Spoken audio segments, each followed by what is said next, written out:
First of all, can I ask you, what was your first ever experience of watching musicals yourself? On stage or on film? Yes, on stage.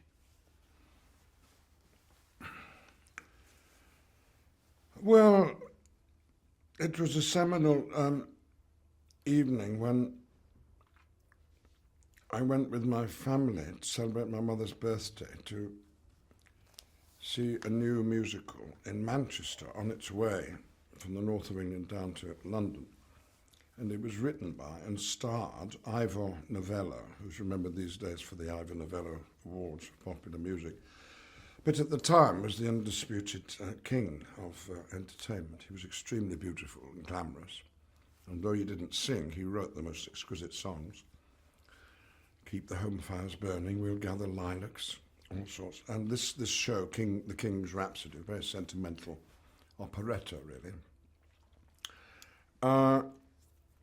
was overwhelming for me. I was about 9, I think.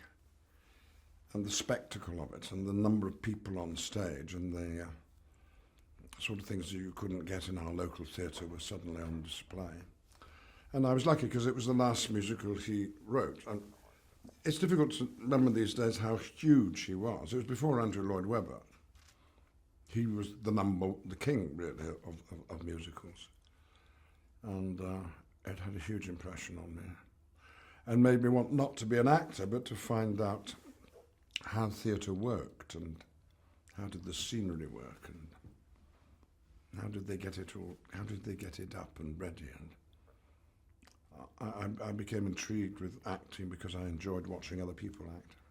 You mentioned Andrew Lloyd Webber then, and you said Ivor Novello was way before that. But talking about Andrew Lloyd Webber, what's made his work so timeless, and in particular Cats?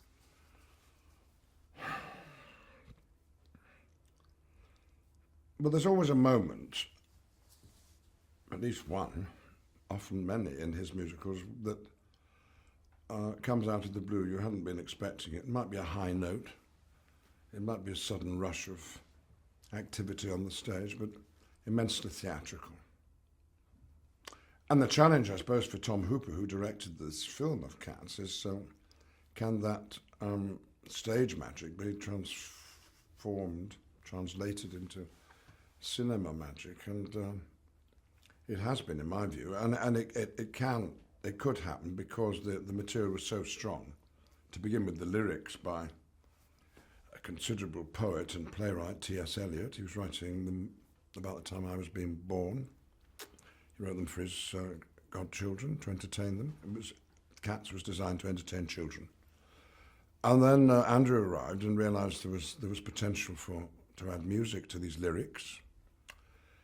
And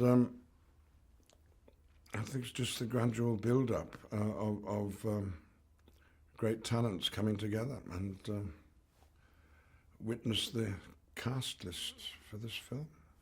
You work with some absolute masters of theatre performing their work. What's just last question on Andrew Lloyd Webber? What's his gift, do you think, as a songwriter and a storyteller?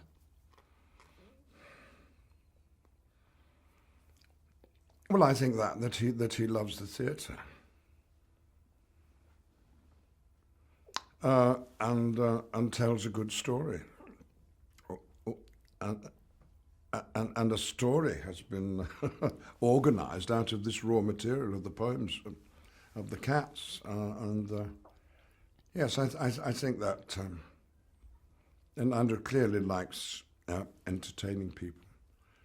It's not just the tunes, it's the whole theatricality which presents the songs. I want to talk about Tom Hooper now. Tell us, what did you think when he first presented you with this character? What were your initial thoughts? Well, I immediately understood him. He's an actor from the past who's had a career which he remembers as having had some success. But he's looking back on those old days. He's now a bit decrepit, and rather keen for his life to take a new turn for the better, which is why he comes to audition to try and win the prize of being carried up to the next level of living and have another life.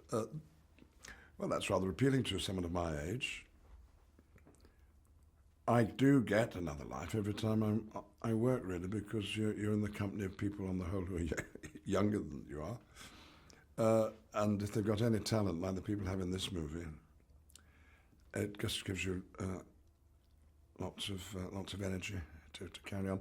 So I didn't think really of Gus as a cat, but as the old actor. But he is a cat. It's a joke, because a theatre cat doesn't perform. A theatre cat keeps the mice and the rats down, the vermin, in empty theatres in the middle of the night. But no, this theatre cat is a performer, and so I felt some resonance, some kinship. How was Gus perceived by the other cats, Ian? Well, it's very nice that in this version, at any rate, the people are very attentive to him and give him some respect. May not quite know who he was or seen him in his glory days, but they recognise a fellow professional, and as happens in real life, I find older actors on the whole get an easy ride from younger members of the company who appreciate that they've been there and done that. Even though in this case I haven't. I've not been in that many musicals, certainly not at this level. Can I ask you to introduce the song that Gus sings in Cats, and just describe the song to me, if you would?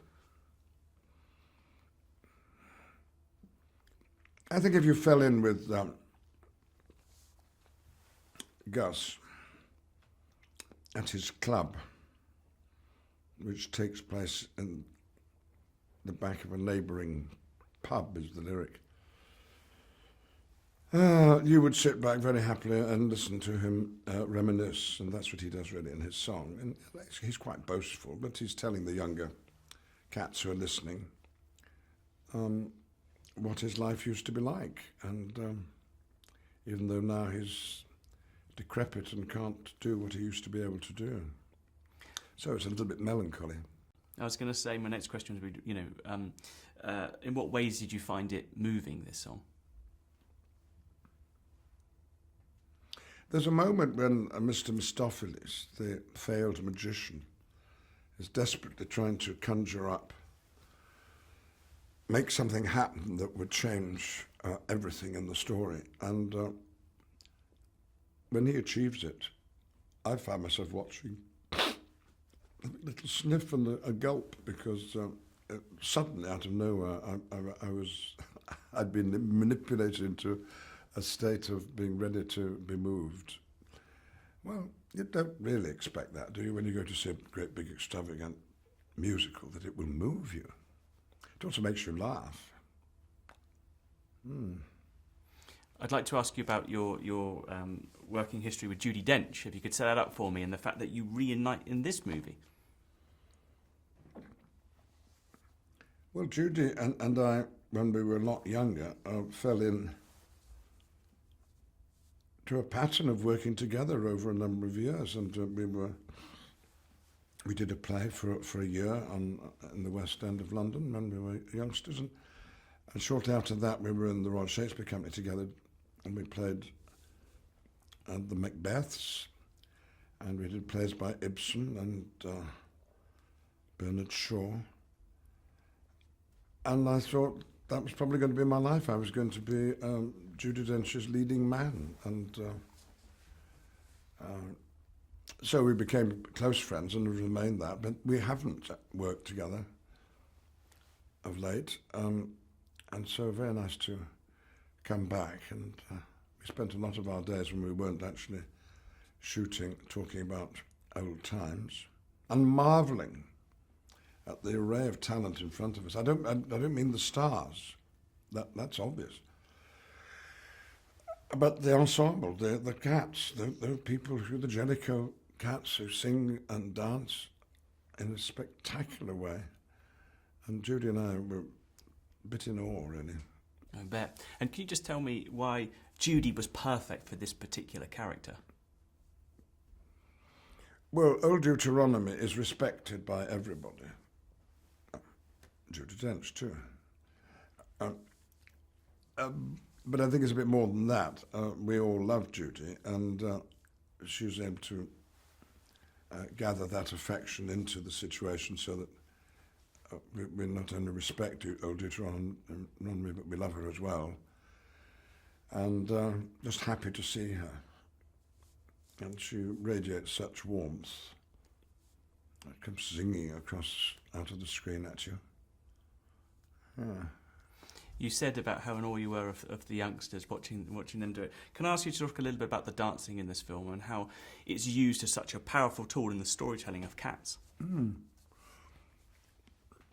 Well, if you're coming to the film of Cats to see human beings being cats, you might be a bit disappointed because this isn't Lion King, in which they seem to be real animals. No, these are actors pretending to be cats or looking for the cat within. But the dancing, at times, if you screwed up your eyes, they did. They looked like cats. They moved exactly like cats. Astonishing, because a human body is not like a cat body at all. It's the range of the dance that I liked. Classical ballet at its very height from Francesca Hayward and Robbie Fairchild. And then the tap dancing. And then the bebop, is that what it's called? And the twins, those two remarkable tall lads who can do anything. But everyone seems to be able to do anything, and that's where you have the illusion that you're actually seeing cats, and they're human beings. It's yes. Why was it important to record the songs live, which is how Tom Hooper does it? Just set that up for me, and why it was important to do it on a production like this. Well, normally when someone's singing in a film, they are miming to a pre-recording that they've made, or, in some cases, that somebody else has made. I believe Audrey Hepburn didn't sing in My Fair Lady, somebody else sang. I think I've got that right.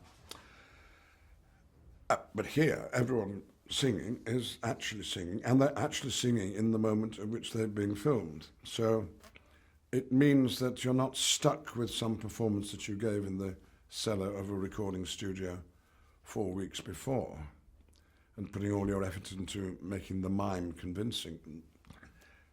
And here you were able to alter things in the moment, be spontaneous, and for a stage actor, it makes it much, much easier.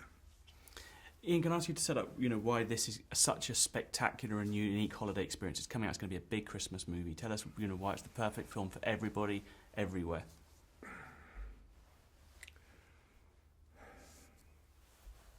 There's an institution we have in the United Kingdom called pantomime. It happens at the holiday period. Every city has a pantomime. And what happens in a pantomime? Well, it's mayhem. A story is told, a simple story, moral tale, and there's cross-dressing, and there's singing, and there's dancing, and there's rhyme, and everyone has a good time, and the whole family goes to see it. Cats on stage lent, I think, towards pantomime, and that experience. You could take anybody to see it, your granny or your grandchild, and there'll be something for them to enjoy in it. And I think that's the audience it's going to appeal to. And when a family is most together, well, it's holiday times. If this doesn't become the film you have to watch when it's available on Christmas Day, around with the family, around the tree, I'd be amazed. Not that it's Christmassy, but it has... It's about people coming together, people liking each other, the good triumphing over the naughty and the evil, and everyone being themselves and having a high old time. Why wouldn't that be a good family movie? My last question, what was it like walking onto those sets? Because, I saw a couple of props yesterday. I saw a prop dustbin. I couldn't believe the size of it. What was it like for you guys to walk onto a whole set at Pinewood? When you see a big chair and table, and you can walk underneath it with ease, they don't suddenly look big. You feel small. We had this in Lord of the Rings, similar effects when they had to make the Hobbit actors look smaller. The scenery was made bigger. So I was familiar with the experience. But you know, all those holidays that people have at Disneyland, Universal Studios, it's all about making an audience feel they are part of and are in the films that they've enjoyed. Well, I was in this film. I was there.